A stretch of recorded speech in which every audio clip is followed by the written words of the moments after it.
And how is the gut and the brain connected? The gut and the brain are connected very intimately, and they've been connected for eons through the evolutionary process. The gut serves a very critical function without which the organism cannot survive, and that is the processing of materials from the environment to generate energy. And that process is called digestion. And that's really what the gut does.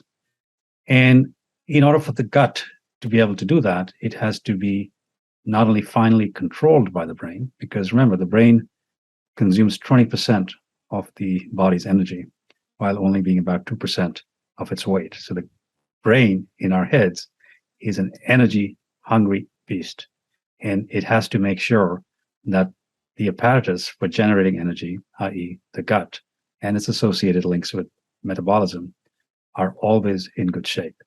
Now, that method of control and command takes many different ways, but it involves hormones for sure. The gut is also an endocrine organ. So it's just like the thyroid or other organs, it produces a variety of hormones.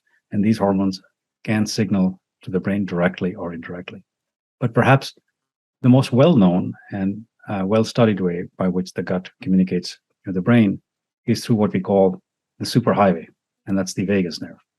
So the vagus is one of the so-called cranial nerves. That means these are the nerves that the brain developed to send out to the periphery.